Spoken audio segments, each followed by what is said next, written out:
This month, you'll be hearing more from me on the subject of person and family engagement as it relates to safety in healthcare.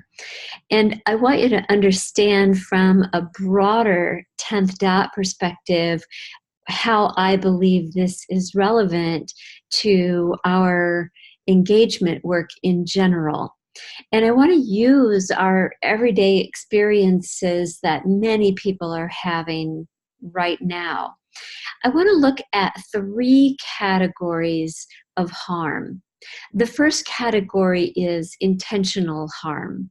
The second category is what I'll refer to as agenda harm. And the third is unintentional harm. And I hope that in a few minutes, I can convey to you why I think it might be helpful for us to move and shift our attention from intentional harm, not from, but to increase rather our attention into unintentional harm, from where I believe our, at least US society, is focused primarily right now on both intentional harm and agenda harm. So first, let me just describe the three and what they mean to me, and then point to why I think increasing the attention on unintentional harm could be beneficial for you personally, for that in which you are endeavoring to improve and work on, and for society in general. So intentional harm, I think, is probably pretty obvious. Someone intends to do harm to another person, to a society, to a group, to an object. It is premeditated, it's known. And we spend, as a culture in the United States, a considerable amount of resources, time, attention, and focus upon intentional harm. We think a lot about what to do about it, how to prevent it, how to stop it, what to do to and with someone who has a propensity for intentional harm.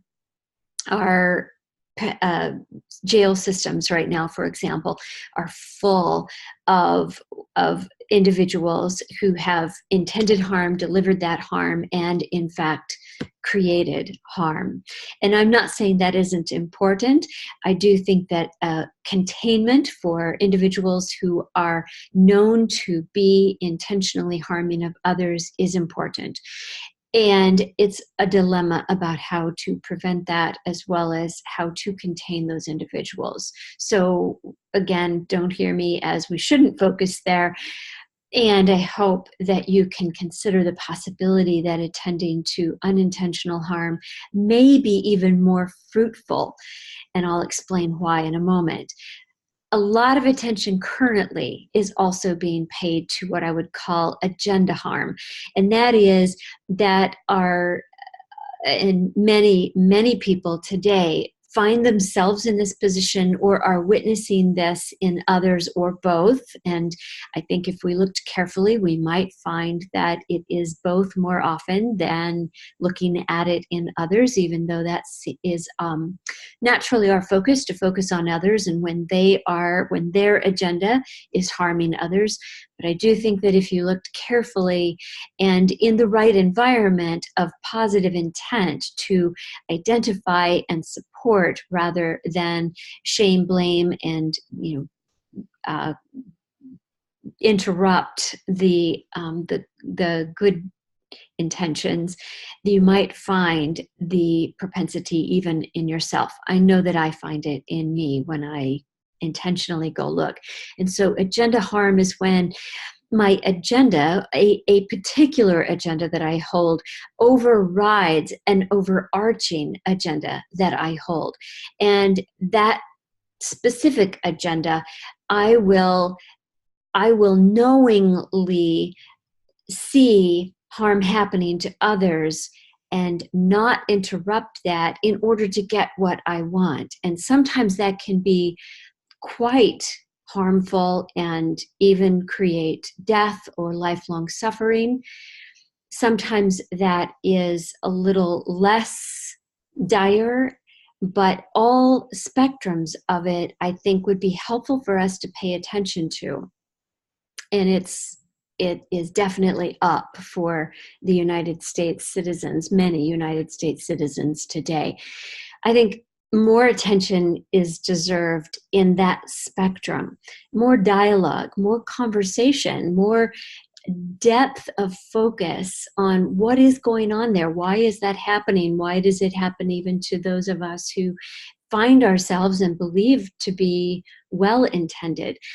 It is often, I think, a result of not having a clear understanding of the fact that it's even happening, and even more importantly, often not having a clear line of sight to our overarching values. That we get tripped up in the details of things. We get tripped up in power, for example, wielding power, having power, retaining power, gaining power. Power is just one of many reasons why we might put a specific agenda in harm's way of others and forget about a larger agenda.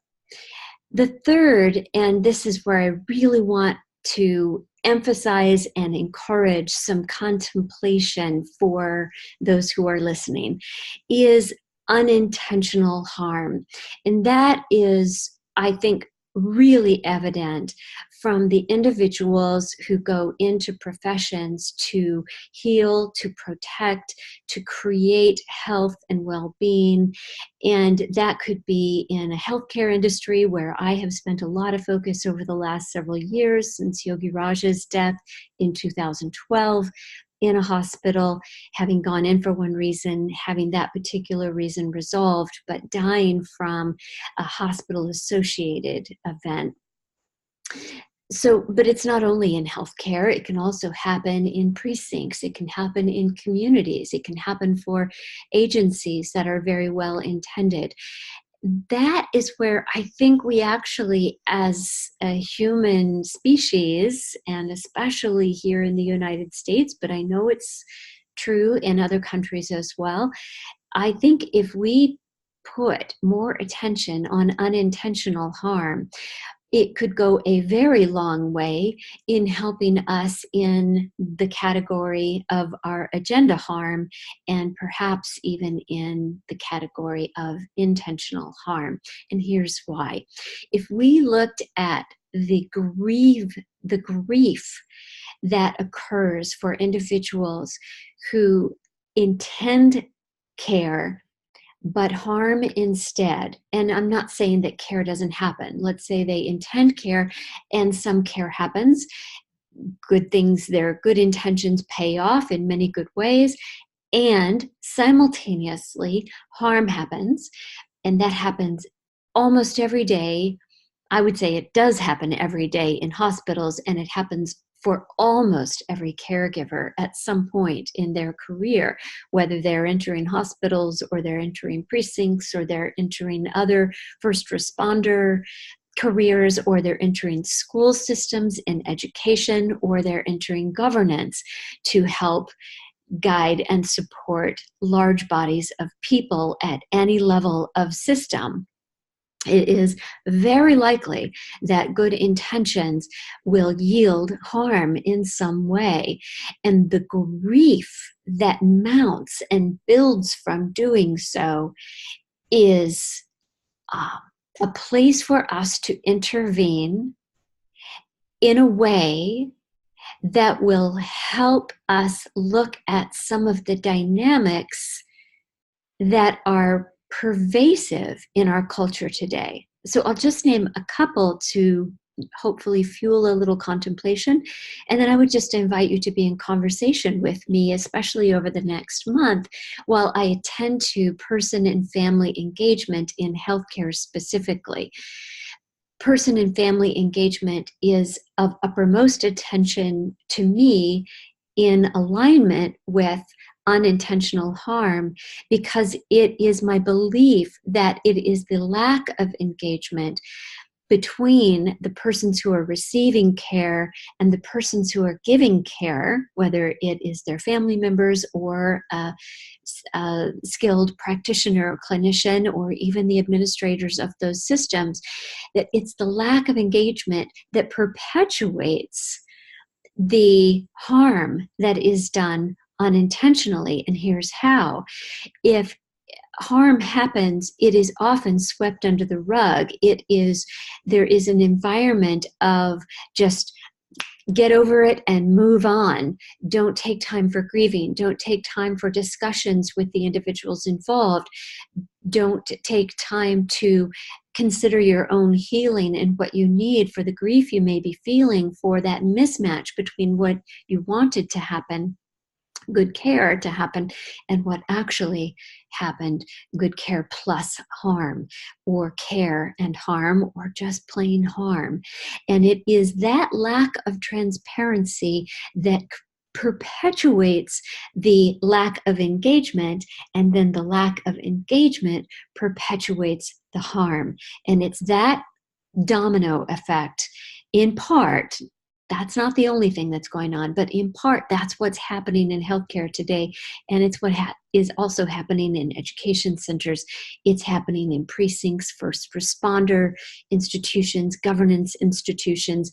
And if we as a people could begin to have that dialogue at a fundamental, exploratory, the best intentions possible level, I think that we could intervene on a lot of harm that is done, both unintentionally because of our competing agendas, as well as the intentional harm that happens every day. So I hope that you'll give that some thought. Engage me in a conversation if you would find that helpful, or join one of my upcoming online programs where that will be the focus. Thanks for listening. Have a beautiful, beautiful day or evening.